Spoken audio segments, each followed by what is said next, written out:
आणि आता पाहणार आहोत टॉप 9 महत्त्वाच्या बातम्या।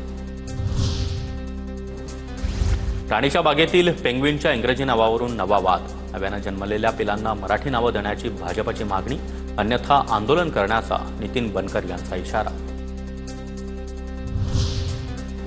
पुण्यश्लोक अहिल्यादेवी होळकरांचं कार्य, त्यांचे ऋण जनतेपर्यंत पोहोचवण्यासाठी बहुभाषिक कमर्शियल चित्रपट काढणार। चौंडीमधून मुख्यमंत्री फडणवीसांची घोषणा।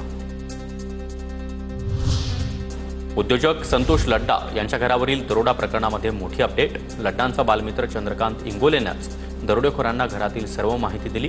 मित्राकडूनच लड्डांचा घात। डोक्यावर गोळ्या खाऊ पण कलमा कधीही वाचणार नाही। जिल्ह्यामध्ये स्वतःला मोठं समजणाऱ्यांना जनतेनं घरी बसवलं। नवनीत राणा यांचा यशोमती ठाकूर यांच्यावर निशाणा।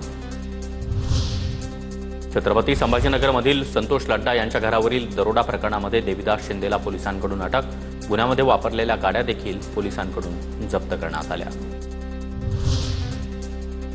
देशभरामध्ये 24 तासात कोरोनाच्या 685 नव्या रुग्णांची नोंद। 4 जणांचा मृत्यू। देशामध्ये सध्या 3395 सक्रिय रुग्ण।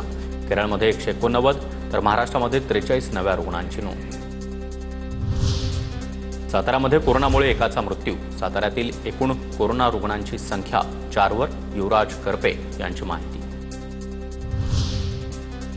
रवी वर्मानं जाणीवपूर्वक हेरगिरी केल्याचे एटीएस तपासात समोर। प्रत्येक माहितीमागे पैसे मिळू लागल्यानंतर रवीची हाव वाढली। रवीनं मोबाईलमधून माहिती डिलीट मारल्याचं देखील तपासात समोर।